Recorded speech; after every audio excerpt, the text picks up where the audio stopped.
this show came out when I was in elementary school, and it was banned from 20 affiliates in America for its entire first season. And Wow. one of them, two of them were in North Carolina, and one was in Charlotte. The other was Raleigh. So North Carolinians, they just don't like to hear about sex and gay people and weird stuff, and that kind of stuff. It's changed somewhat since then. Somewhat. But anyway, this is called Soap. So I'm sure everyone's heard of it. Yes. It's Yes. Yeah. it's one of the more, mainstream things that you'll see me cover on here, but at the same time, it will never be mainstream for the reasons I talked about when we're defining cult TV. It's just some of this stuff is still taboo. Some of it's more taboo than it was when this show came out. Some of it's more taboo to other groups of people than it was then. So there's absolutely nothing politically correct about this show. And yet, in no way are the things that are shocking any kind of political statement or endorsement by Susan Harris, the writer and creator, producer. She's a very far leftist, liberal, civil libertarian person. She just makes fun of everything. She's kind of like Ralph Bakshi. She's like an equal opportunity offender type of person. And the fact, even at the time when the show came out, the fact that it was a woman who created it was just unthinkable, just and incredible, really. Nowadays, when she's remembered by TV fanatics, like on TV tropes and those kind of websites, is as the creator of Soap. I mean, of Soap, Benson. It's more famous and much more successful spinoff, which tonally is very different show. I never got into that show. I didn't dislike it because I love that character. I love Robert Guillaume, but it didn't make any sense. It didn't make any sense to me, especially as a child. I was like, why is the same character and writer, but the show and it's a comedy, but it's like so different. But so much more wholesome. Yeah, but that kind of thing happened. With the character. Look at Lou Grant. He went from Mary Tyler Moore, where he's the crotchety TV guy and he's a comedy relief, and then he's like a serious pugilistic, serious journalist, print journalist in Lou Grant, his own show. But it's the same character, just like Trapper John MD was in MASH. So So yes, guys, I grew up in the late 70s, early 80s. So this kind of stuff, this was how TV was back then, network TV. This is, everything was interconnected and there was always some scandal about something. And it was fun times, man. And all I did was watch fucking television. This was before I got into rock music even. I was like TV, and comic books. So this show, I did watch soap operas constantly too with my mom. And so my mom immediately was interested in this show. And of course, my mom, having the history that I've gone into probably excruciating detail on this channel recently about, so I won't do it again. I think I told Toby Poser the origin of my mother. I didn't mean to do that. But I'm rewatching it and I'm like, oh wow, okay, because I don't usually talk about my mom that much on these shows. But she did instill a lot of good things in me, a lot of good taste and a lot of facts that have been, useful to me, even though they're useless to most people. And soap operas are definitely a big part of that. And she knew about all the actors. Some of the actors had been on real soap operas. So this was a primetime parody of soap operas, but it decided to take all of, funny thing is, this was before soap operas actually began to become the way they're perceived now. I mean, and I'm not talking about the illegitimate children and the rich Mughal family and the long lost whoever and the intrigue and everybody sleeping around. And I'm talking about the science fiction, fantasy, horror. The General Hospitalization. Yes, General Hospital was the first soap on the same network as Soap, ABC, to embrace what Soap, smash the door down. Now, there was a show around this, it was a contemporary of Soaps that might even preceded Soap by a few months that was very short-lived, Mary Hartman, which was really kind of really fucking scandalous. It was very hard to see in Charlotte too. And what they do with these shows is you couldn't watch the whole season. So then when the rerun season came up, you could watch it, but you had to watch it at 11 p.m. on Saturday. So luckily for me, there was no school on Sunday. So guess who caught up on all of Soap during the summer? And I did catch up on some of Mary Hartman. My mom liked both. She was more of a Mary Hartman, and I was more of a Soap, person. But we crossed over, so to speak. But definitely Mary Hartman was an input going forward into soap, and soap definitely altered all soap operas because there were no boundaries, and it wasn't just the fantasy elements, but it was the sexual elements, many of which are commonplace and mainstream now, but were absolutely unheard of on any kind of network television show. And I feel like it's a show that's fondly remembered by my generation, but unjustly ignored by the succeeding generations. And Yeah. I hope when it finally comes out on Blu-ray, if it does, that will start to change. I don't know that it's streaming anywhere right now. It has been streaming before. I forgot where, but I can't find it anywhere now. But luckily, I have all of it on DVD, the 4 DVD set, which I only recently found out in research for this show that isn't even the original uncut versions. Luckily, I saw them when I was a kid, and I have a good memory because the DVDs that I was rewatching today, they're actually not the broadcast versions. The Mill Creek DVD of season 1 is the uncut original broadcast version. The set that I have, which are all Sony, they're all not every single episode. The prints are all from different sources. They're from the broadcast sources, and so they weren't restored. That's one reason they look soft, like I was telling Bill earlier. Another reason is that they were cut by not every episode, but some of the more out there episodes were cut from anywhere from 20 seconds to 3 minutes. And I did not know that. I was not watching the same episodes I saw as a kid. And then these episodes, even these cut episodes, are more far out than almost anything on network TV now. I mean, just as far as audacity. And I think a lot of it has to do with the fact that, it was next level in that it was a farce, it was a satire, but also you could tell Susan Harris loved soap operas. And she also got an incredible cast, and she was a brilliant writer. Yeah. And I don't even know where to start with this show. Every episode starts with this guy named Rod Roddy narrating, and he's got a hilarious deadpan comedy delivery. I found out that Casey Kasem was the original narrator. They did a pilot episode, which is lost. I hope it'll turn up on YouTube. In the pilot episode, the major differences are a major character, Mary Campbell, is played by a different actress who, by all accounts, has chosen to be and is respected as being unnamed. So no one knows who actually originally played Mary, but it was filmed. It exists somewhere in the universe. So they didn't like her. So they got Catherine Damon at the last minute, who I'm not really familiar with her work prior to soap, I will admit, even after all these years. But the other change was Casey Kasem was apparently just, I don't know the details. Apparently he was just disgusted with the show. It was like, fuck this. I'm not going to do this. Won American Top 40 this week. Fuck this. But, insert negative land here. Yeah, negative land. And then, of course, he did some voices for like Speed Racer and stuff. Henry, just have you ever heard Casey Kasem's Meltdown? Oh, I've heard about it. I don't think I've actually. I'll see if I can find a copy and send it to you because it's wonderful. Do. Somebody's dead fucking dog. Oh my god! I keep telling them, don't give me an up-tempo song if you want to talk about a dead dog. It's great, and they're recording it. I collect those things, like wow. I love that. When people melt down and there's someone there recording, is like, this is going to make for some wonderful Simpsons routines. Yeah, now later on. And thanks to the cell phones and YouTube, it's pervaded our whole culture now. Oh God, listen! Oh, yeah. You know what stops me from melting down in class? The fact that it'll be recorded. I'll become a famous meme. Yeah, no thanks. Yep.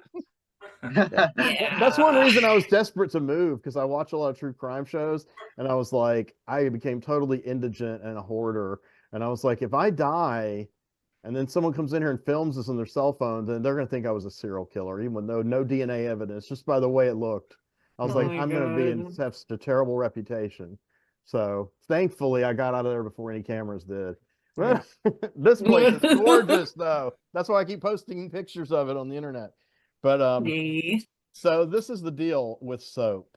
It starts every episode with Rod Roddy, who replaced the disgruntled Mr. Kasem, and says, this is a story of two sisters, Jessica Tate and Mary Campbell. Originally they had a longer spiel at the beginning, but even with his comedic timing, it was still too, like the first season, it's like, especially by today's timing, it's like laborious getting to the punchline. It's like 3 sentences that he didn't even need to say. So starting in season 2 is like, This is a story of two sisters, Jessica Tate and Mary Campbell, and this is soap. And they have all these catchphrases, which are, you know, takeoffs on soap operas and cliffhanger serials, where, you know, last episode of soap, and it's all like totally making fun of the material as it's going. You know, like everyone's in on the joke. And at the end of every episode, will so-and-so do so-and-so, which, you know, parodying old soap opera memes and tropes. And they'll ask something like serious, like, you know, will Jessica go to prison for Peter's murder? Will anyone care? You know, like, okay, like I don't even care. I'm surprised they didn't say that. But this was there was a lot of firsts. I'll go ahead and get the biggest first out of the way because it's like the most obvious and it's important and it's often not given credit as the first. It was the first openly homosexual male character that was a major front burner character ever in the whole history of a show. Ever. Billy Crystal played a character named Jody Dallas, and he was gay.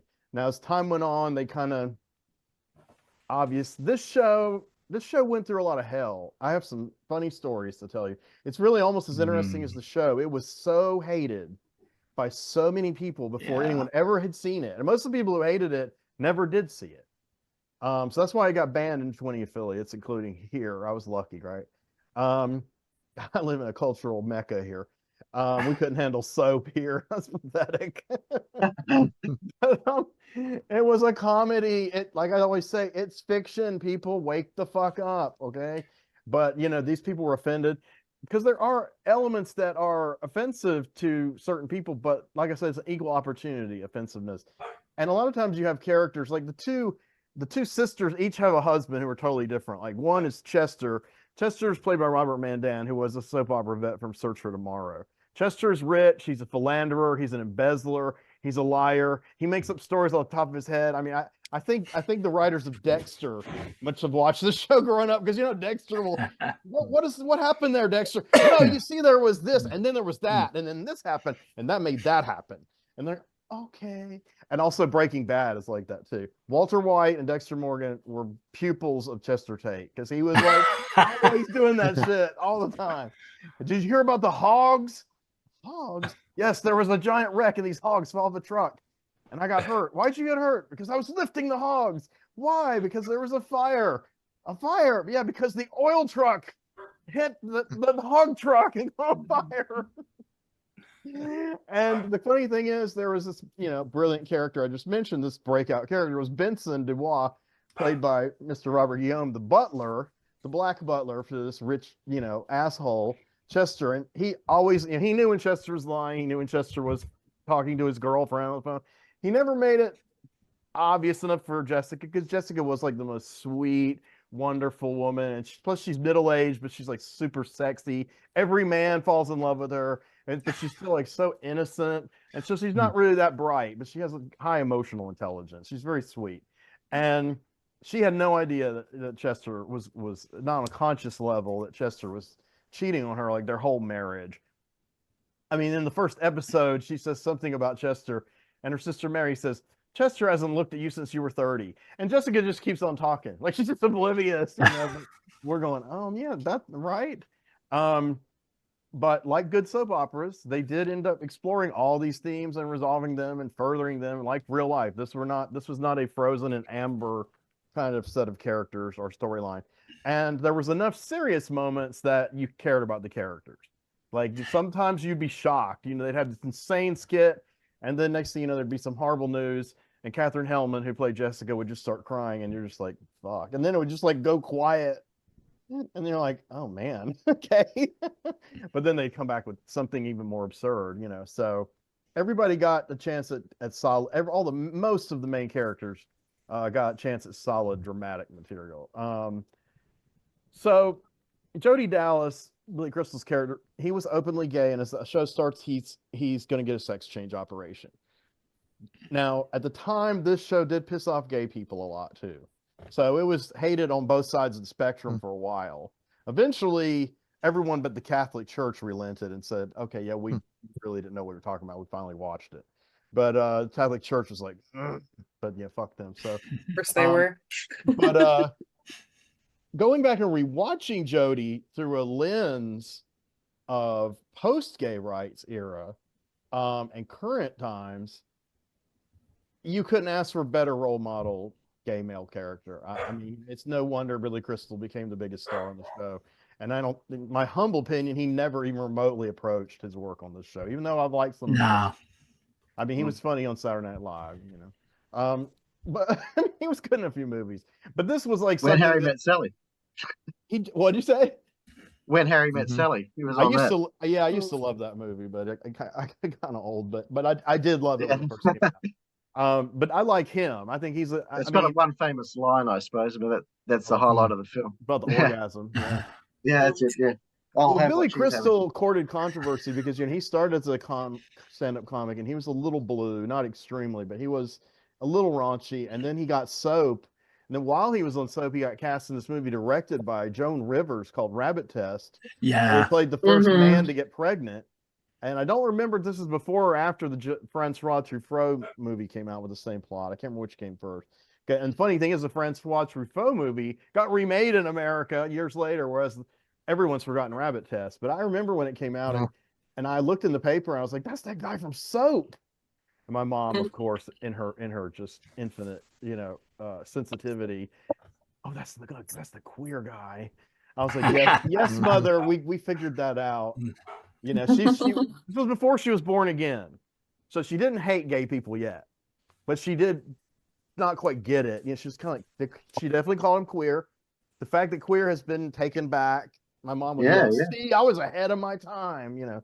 But oh my god, because it was kind of a little derisive when I was in elementary school to call someone queer for a little while. yeah.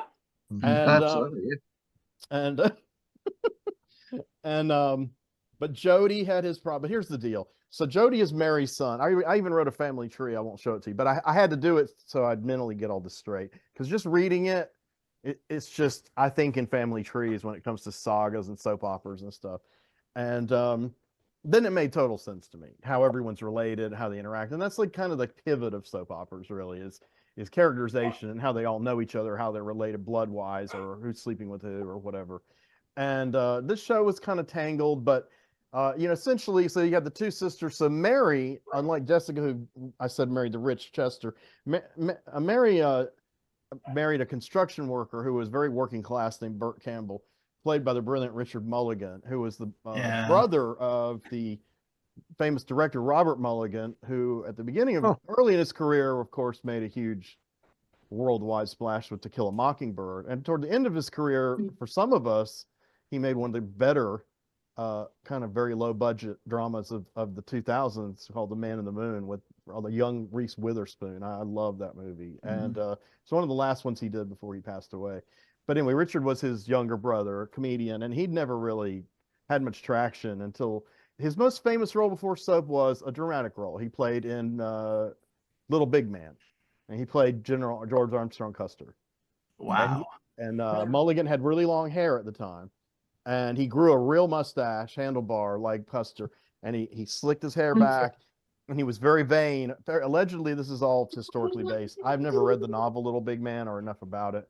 I know a bit about it. I've seen the movie quite a few times, but I saw the movie when I was a kid on TV, syndicated, and there's a brutal culling of the Indians by Custer, which really happened, and they insert Dustin Hoffman's fictional character George Crabbe into this, and he witnesses the massacre, and Custer basically is like a dandy. He's like obsessive compulsive. He's really obsessed with his appearance, and Mulligan just plays it for everything, and he calls Dustin Hoffman's character Mule Skinner. I forgot why he calls him Mule Skinner, but it's a joke in the movie. But anyway, it's kind of like he randomly picks him of the people hanging out to get advice because he's frustrated about which way to go, which valley to go into where the Indians won't ambush them and where they'll have the advantage. And so he, at first, Mule Skinner, Dustin Hoffman, George Crabbe, is going to give him the correct coordinates.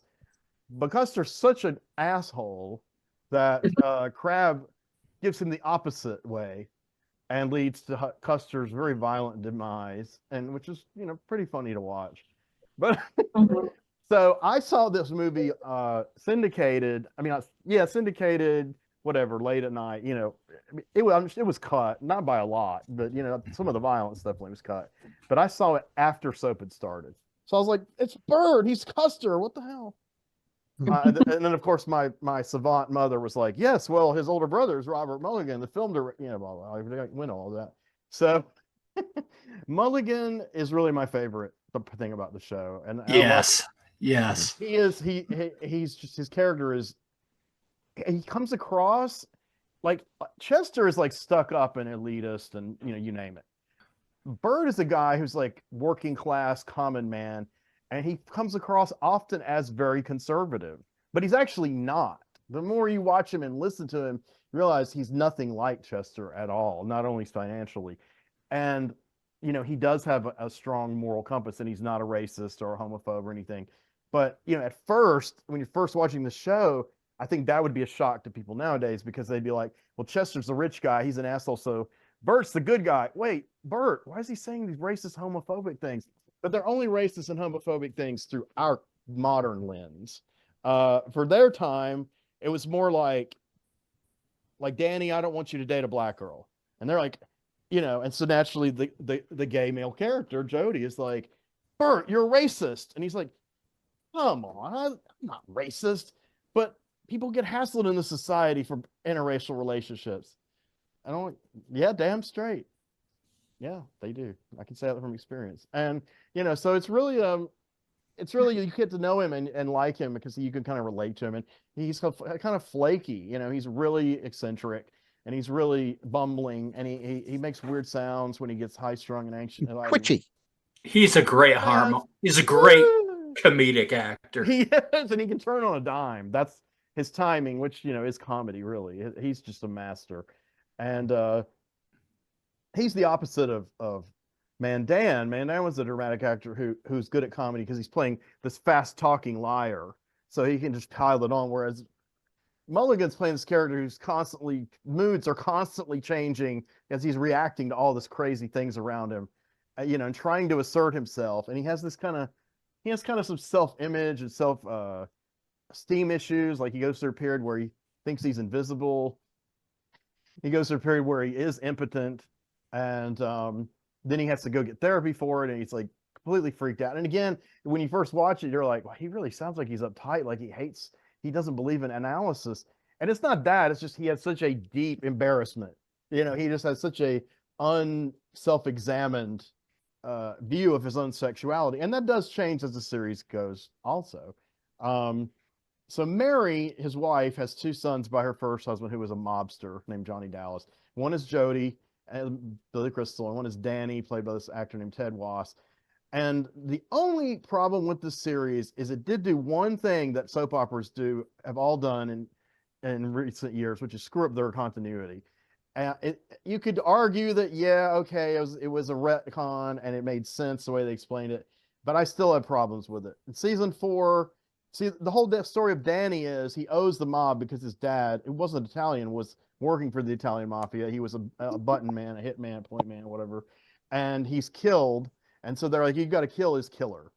And he thought he killed himself. So it turns out his killer is Bert.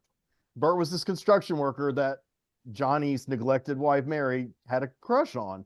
And Johnny found out, and he confronted him like while constructing a skyscraper. And Bert and him had gotten to just a little misunderstanding, and Johnny plummeted to his death. And Bert blamed himself for his death. So by the time Bert and Mary had been married a couple of years, he starts really worrying about it. She's going to find out. So it makes him impotent. But see, the problem, and Danny feels like he's got to pay off his dad's debt to the mob. But then we find out in season 4 that Danny's actually Chester's son by Mary before he got with her sister. And Mary never told. I get where, Chester didn't know. So I get why, I understand why Mary wouldn't tell Jessica within a certain context, but why would she let her son go through all that with being the son of a mobster? So it's like the first 2 seasons story for Danny becomes, you look at Mary differently, and you're like, you could tell they made this up on the fly in the season 4, that it wasn't part of the original plan. It was a twist. So like, we're gonna have a twist like all soap operas do, and sometimes they work and they fit, and you logically, they go, it's like a giallo Sometimes you can trace it back and it all fits, and sometimes it just fucking doesn't. It's just like the explanation, Simon Oakland on Psycho, or Tony Musante and the Bird of Crystal Plumage tells you the whole real story in the last 2 minutes of the movie as the credits are starting. And you're supposed to reconcile it with all these other things. And like the great one of the godfathers of the Giallo that some of us here have met personally virtually, Mr. Ernesto Gastaldi always says, a Giallo succeeds if you can go back and it all makes sense. Everything fits together. So when things like that happen on soap operas or any long form storytelling, and in my own writing, when I think of twists, I think, wait a minute, hold on. Am I just doing a twist, or is this going to work? Does it contradict what came before? Is it organic? But other than that, so then Jessica's family, she has 3 children. Eunice, who's played by Jennifer Salt, which Bill talked about earlier during the Gargoyles talk. And Jennifer Salt, yeah, definitely an interesting person with an incredible background, and still has an incredible career, just in a totally different area. And she's 79. I thought she was close in age to her characters in Gargoyles and so, but she's actually several years older, quite a few years older. Like she's 10 years older than Diana Canova, who played her only slightly younger sister on Soap. And I have common friends with Diana Canova on Facebook. I sent her a request. She hasn't answered it. Diana Canova plays Corinne, so she's ostensibly the middle child of Jessica and Chester. She's actually the daughter of Mary and Jessica's brother Reginald, and this insane Scandinavian woman named the actress's name and the character's name are almost identical. They named the character after, I think it's Inga Swenson is the actress, and Inger Svensson is the character. And like a few actors from Soap, when Benson spun off, she went over to Soap, playing a different. Everyone who spun off played a different character, except Benson still played Benson. So like Carolyn McWilliams also went over there from Soap. So so she's got this. Oh, and they have a young son named Billy. So he's really young when the show starts, but he kind of, by the time the series is nearing halfway, 2/3 of the way through, he's already been through. He's been indoctrinated into a cult and kidnapped, and then he's been deprogrammed, rescued by some of the characters, and then he gets an affair with a 27-year-old teacher, and I think his character is probably no older than 16, and the actor was definitely no older than that. That wouldn't fly now on network TV for sure. Everybody would lose their fucking minds. So I was like, and it's really funny because the way they handle it is so interesting, because everybody has a different kind of reaction, and some you expect and some you don't. But what's fucked up is Billy ends the relationship, and then she goes insane, totally against type. They really sold out her character. But they do that used to do that on soap operas too. Like when they want to get rid of a character, sometimes they would really just make them lose their shit. And they usually do a lot to women characters. They just go crazy, or become irredeemable, and then and then they're written out, you weren't as upset about it. So for half a season, the teacher who's spurned tries to blow up the families in the mansion with a bomb. I know but anyway, so basically the status quo when it starts is that Corinne and her mother, or adopted mother / aunt, are having an affair with the same guy who's Bert's long lost son, Peter. Not long lost as in illegitimate, but Bert's first wife took his 2 kids and went to Hawaii for 15 years. 15 years later, now the 2 sons are coming back. So first Peter comes back, and he's a tennis pro, and he's a gigolo basically. Well, he does it for free, but he gives tennis lessons, and he has sex with all of the older women and younger women that he gives tennis lessons to. And he literally has like a revolving door apartment, which is built into his tennis school. And he's played by Robert Urich. This was a year before Robert Urich appeared on Charlie's Angels as the character Dan Tana, and he then got a spinoff called Vegas. I told you there was all these spinoffs during this. He's kind of boring in the show. His character's kind of a cipher. I mean, I think that was deliberate. He's really a plot device. Like, he has no B story of his own. He has no inner life. He doesn't have conversations with any character that he's not sleeping with. And I don't even know if I'd call those conversations, really. And yeah, he's on the show so briefly that yes. He kind of doesn't need any of that. Like, even when Bert brings him home, and Bert is all excited. So, of course, Mulligan's hamming it up. My son's back! And then, but here's Robert Urich. You know, I'm like, is it the actor, the character, the writer, all three? I don't know. Who cares? But at the time, it bothered me though. I was like, how could Bert's son be like this nothing character? But then I met Bert's other son, who became a major character, Chuck Campbell. Well, Chuck Campbell really isn't really the character. Chuck is the person. The actor, I forgot his name, Jay something, and he's a ventriloquist. So his dummy is named Bob. So Bob is Bob Campbell, and Bob is actually the character. Chuck hardly ever talks, but Bob talks constantly. Now, like Peter, Peter does, the affairs are kind of an A story. Chuck has no A or B story. Like the Major, those are two. I'll get to him in a minute. Two characters have no story of their own. They're totally, insane family members that react off everyone else, and everyone else reacts off them.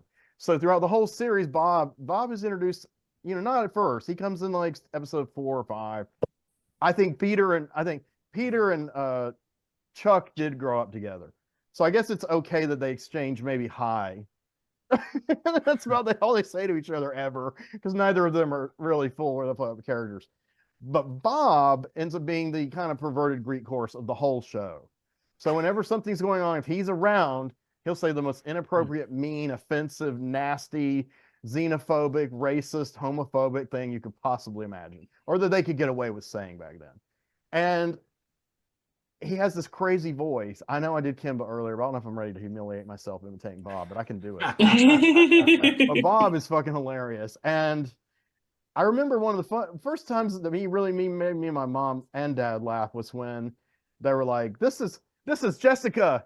This is Jessica, Chuck. This is Mary's sister. Mary's his stepmother. And he's like, oh, hi. And then Bob's like, is it the one with the giant bazongas? Well, he got right to the point. And she's like, and of course, Jessica just thinks it's hilarious because she's just so like, so that's kind of how and the Major. So the Major is the grandfather of the younger characters, the father of Mary, Jessica, and the, estranged brother. And his name is, they never give his full name. His last name's Gatling. That's the family name. And they just call him the Major because he was in World War II and he won all these medals.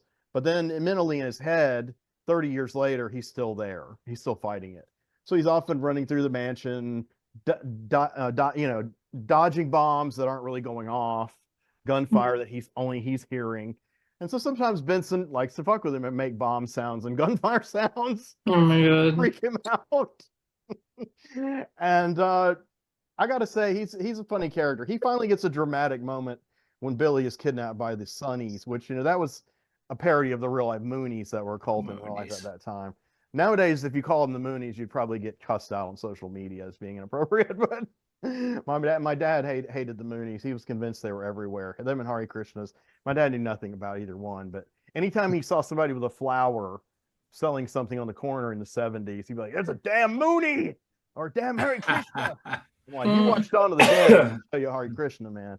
And so they were the Sunnies, and they were like ludicrous, just as the Moonies were pretty ludicrous in real life.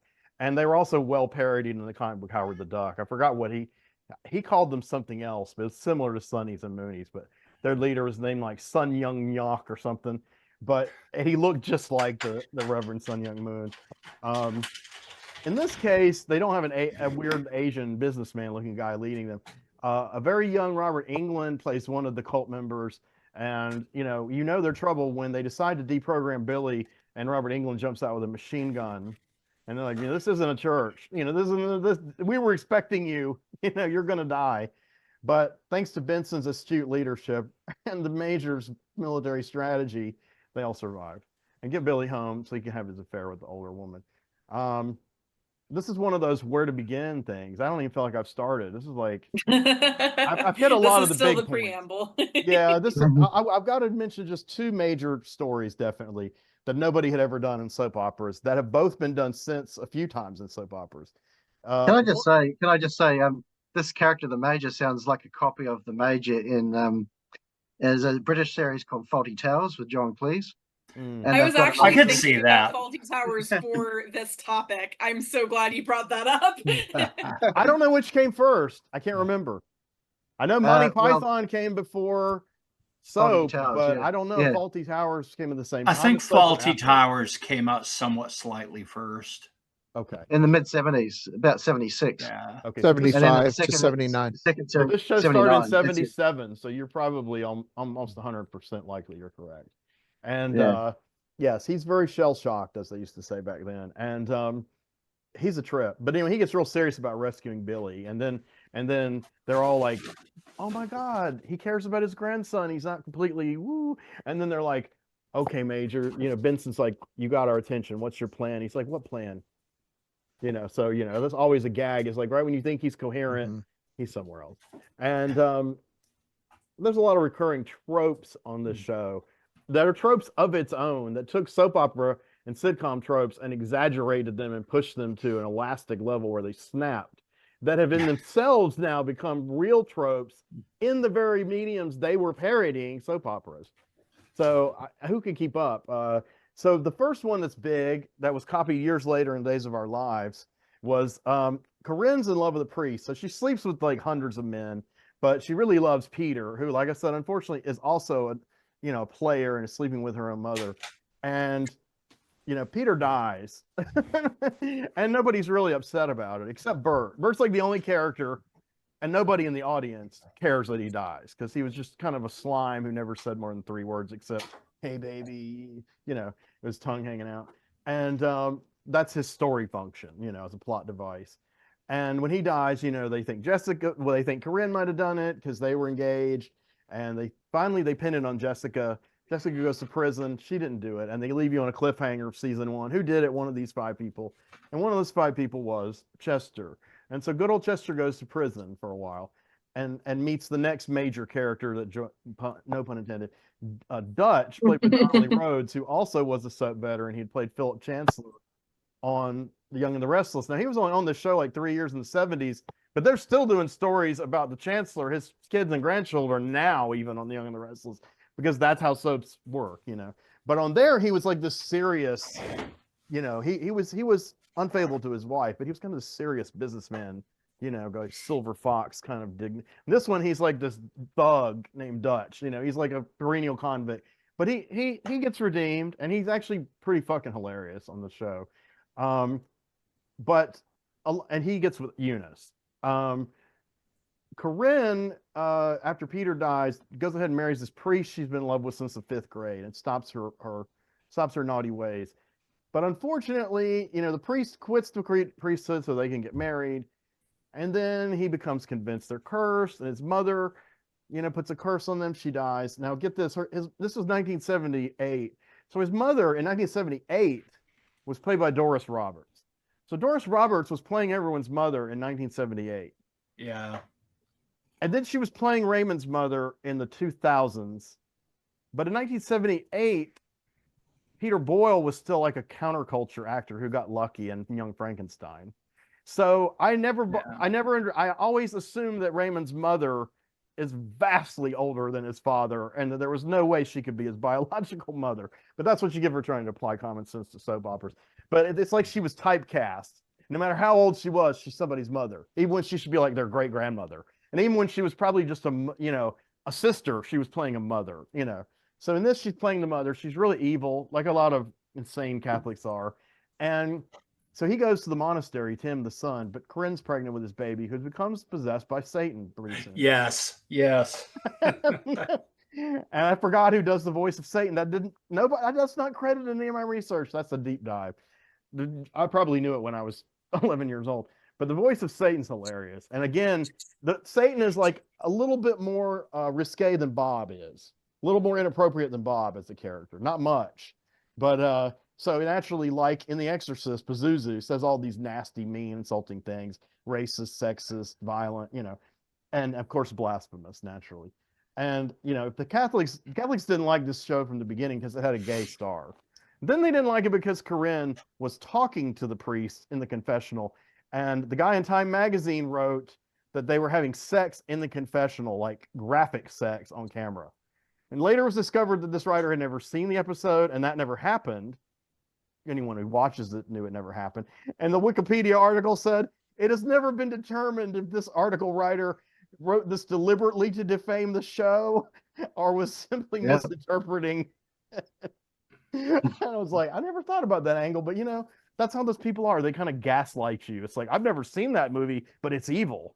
And that's kind of what Soap went through. And I had forgotten the firestorm about it until reading today. And it was like, wow, okay. Oh yeah. I was really young when this happened. And season 2 on played, regular prime time. And the ratings were great on season 2 and 3. And they didn't even really cancel it exactly for the ratings. They canceled it in season 4 because I thought they canceled it because of the ratings at the time, but the truth is one of their major sponsors, I forgot who it was a big corporation, but it's somebody you wouldn't think it would be single-handedly keeping ABC afloat. But you know how these corporate types have always been. Like ABC was terrified of this one sponsor. I mean, it's a sponsor that if you said it now, you would laugh. Like, what? Like, it was like Tyson Chicken. Well, it could be worse than Tyson Chicken, though. We found out has had all this, bad product and lawsuits. But I'm saying it's that banal. Like ABC. Oh no! If Tyson Chicken doesn't advertise the soap, we're gonna lose our network. And so they canceled Soap. So Kenny Rogers chicken. yeah, fuck Tyson's Chicken. But anyway, so just never trust Catholics who eat chicken. They're just a bad taste in TV. So the thing about this is it was canceled. And yeah, the other big story that I really want to get to, which is my very favorite, not only my favorite story on Soap, but one of my favorite comedy things that's ever existed. Because as a kid, I read comic books and I loved science fiction and I loved horror. So the Exorcist thing, I had not seen The Exorcist when Soap did The Exorcist. I knew what The Exorcist, well, I should say I knew it was a movie about demonic possession and my mom told me all the stars and all the directors' names, but I'd never seen it. It had never played on network TV in 1978 yet. It played in 79 and it was rather cut, I didn't know that either, but it still scared the fuck out of me. My whole family watched it. And then we got a prank call, the phone rang and we all jumped. I mean, right when Mercedes McCambridge's voice is coming out of Regan. And they had a voice like that. And Vincent, who's on his way out because he gets a job with their cousin, the governor, and gets his own show, him and Jessica basically exorcise. They do what Tim, the failed priest, couldn't do. They exorcise the baby. Basically, they just tell it to go to hell, more or less, literally or figuratively. And basically, it's like Vincent talks smack to it, and then Jessica's like talks about the power of love, and then it gets dramatic, and then you forget you're watching a comedy for a few minutes. You're starting to cry, and then all of a sudden the baby cries, and it's like, oh, it's human now. Now, Benson, you can get your own show now, man. And I always wondered if it didn't inspire the Saturday Night Live skit with Richard Pryor doing The Exorcist, but I don't know which one came first. We watched that after 45 years, and it's hilarious. And when I watched it as a kid, I had seen The Exorcist, just seen it. And I was like, when he starts to beat up the kid, my mom's like, the kid can't help it, she's possessed. I'm like, who cares? Beat the kid's ass. I was like, go, Richard. And then when I watched it again, I felt the same way. I'm ashamed to admit.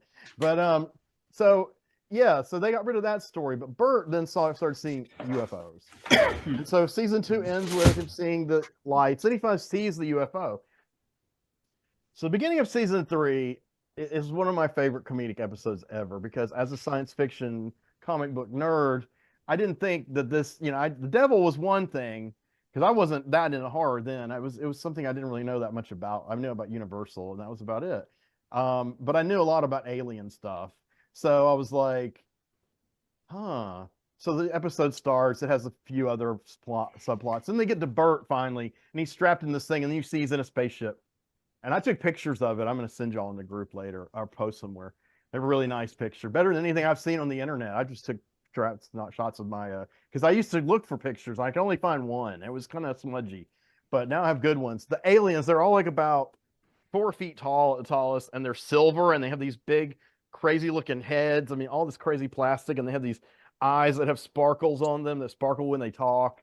And they have these like fluorescent suits that kind of glow, and like very, very, very very of the era what they thought space age was like. And it's underscored by the fact that Bert asks, you can speak English? And they're like, yes, we have studied your planet for millennia. We know your language, your customs.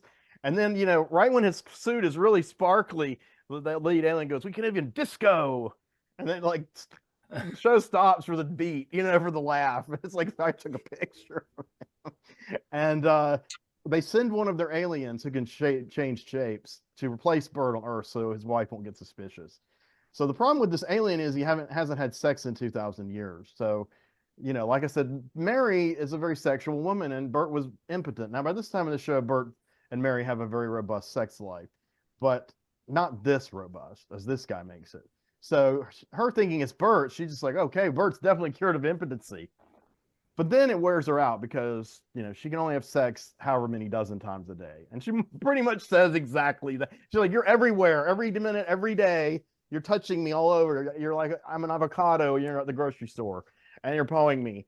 And finally, you know, Bert gets home and Bert's kind of depressed that his wife had sex with the alien. And you know, it's a joke for a while because then Mary, even at her age, becomes pregnant because she's like in late middle age. And at first it just seems like a joke, but by the end of the series it becomes obvious, yes, the baby is the aliens because it's such levitating shit and making weird sound. But nobody hardly ever notices it but Mary. Like Bert is oblivious because by this time Bert's the sheriff of this adjoining town and he gets framed by these rednecks in this sex scandal because he's cleaning out the community. And another story where he seems like really reactionary, but he's really just kind of a moral guy. He's not like an asshole, but he comes off that way because he likes to brag because he's so insecure all the time about everything. And it's a great show. There's lots of other things. Danny has an affair with a black woman, and you know they deal with that. And Jody doesn't have his sex change. He does try to commit suicide, and they don't. You know, that's what they say. It's not like YouTube where we can't say suicide if you have a big channel. We can say it. But, you know, if you have over like 1,000 subscribers and you say suicide on YouTube, you won't necessarily get bleeped, but there's a chance you will.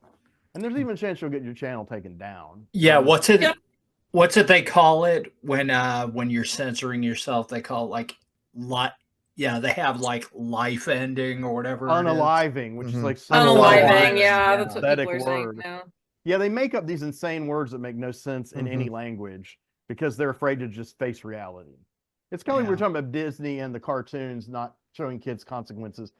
YouTube wants you to believe that basically no one ever kills themselves, no one's sexually assaulted. Yeah. You know, so gay people don't exist. Like right, at all. But the thing is, one of the biggest markets on YouTube is true crime channels, and they're attacking them. I'm like, okay, you're capitalists. Why are you attacking one of your biggest draws? That's insane. You know, that's when you know someone has a moral imperative that's getting in the way, you know, of their thinking. I mean, if Disney can allow the Son of Satan to have his own series, YouTube can let true crime people say rape and suicide. And I get thrown off when I watch them because like, yes, and then he, and I'm like, what? He what? S-aid. That's the other one. Instead of sexually assault, they say S-aid. But when you say it, it sounds like, oh, he essayed it. I'm like, oh, okay, like you wrote an essay. Yeah, like you evaluated it. You took stock of it. Yeah, okay. But wait, what does that have to do with? Huh? So anyway, yes, Jody attempts suicide, and he doesn't succeed, thankfully, and he gets into an affair with a lesbian, a platonic affair. I mean, they make out a little bit because I think they're both curious about what it would be like. I mean, that's more or less in the dialogue that neither of them have ever experienced the opposite sex. And it's played by this actress named Randy Heller, who I thought was sexy as hell in the 70s. I don't know what became of her. She used to pop up on sitcoms a lot. So everybody has their kind of little arcs, and eventually, like, Corinne gets with Dutch, and it's on a cliffhanger. Finally, Jessica leaves Chester for good because after he's redeemed after prison, loses his memory. And the episode where he gains his memory was revelatory to me as a child because they build it for like 3 or 4, 5, 6 episodes, and then he can't remember his name, and he's wandering around the country, and he gets a job as a short order cook. So in a way, you're like, this is karma for him being a rich asshole dick, you know, to his wife. And then, but when he hears some word that sounds like Chester Tate, it's like something plate because he works in the restaurant. He's like, Chester Tate, I'm Chester Tate, and the live studio audience is like. And he seems like he's reformed when he comes back, but he becomes philandering again. So Jessica eventually hooks up after breaking many, many men's hearts through the whole series. She hooks up with El Puerco, played by renowned character actor Gregory Sierra, he's one of those guys, you know, like Sid Haig used to be before he became famous. You've seen him in everything, you know who he is, but you don't know his name. And so Gregory Sierra plays El Puerco. So he's the head of a, South American revolutionary band who are going to overthrow the tyrants. And so Jessica joins his roving band. And unfortunately, she's caught and, punished for being El Puerco's woman and put before a firing squad. And you do hear the shots, and then the show ends. It wasn't meant to end, though. ABC canceled it. She was meant to survive, but the vast majority of people, including myself, thought, well, obviously she's dead. And then we started hearing a few years later that she had been on Benson as apparition appearing to Benson. Yeah. Which I've seen apparently confirmed that she was dead. She was a spirit. Well, it turns out, it's because I've never seen that episode all the way through in my life. But I just read a huge breakdown of it in doing research for this wonderful show. And she does appear to Benson as an apparition. So Katherine Hellman does play Jessica on Soap because he hears that Jessica has been disappeared for, well, it's been 2 years by that time. And he's getting worried. It's like he finally worried. His best friend, my best friend's been missing for 2 years. I'm starting to get a little worried here. She was last seen with a revolutionary band in South America. I think I'll check up. That was sloppy on Susan Harris's part right there, continuity. But anyway, they do address it because probably the fans were like pissed off because by that time, Katherine Hellman was becoming a well-known character actress. She was in Brazil right after that. She became very famous, as a woman who everyone knows who she is, but again, didn't know her name, but she's that crazy woman in Soap and not Soap. She's that crazy woman in Brazil and that crazy woman and the Woman in White. And, she plays some kind of some strange, it's like a fantasy kind of scenario, but she was great. And then she was in Who's the Boss for a few years, but everybody's got to make a living, I guess. But the thing about her character, she wasn't dead. She was in a coma. So she was having an out-of-body experience vision to Benson. Oh. So everyone watching who was worried about Jessica all these years, now she didn't die in 1981. And that's all I got on Soap. It changed everything. Hi, this is Henry Covert, and this has been Deep Images. Hope you enjoyed today's segment, and we will be back soon to continue our discussion on cult TV. Feel free to drop a like on the video and subscribe to the channel. Stay tuned for the ending credits and the beautiful music of Ghost of Day, and thank you for watching.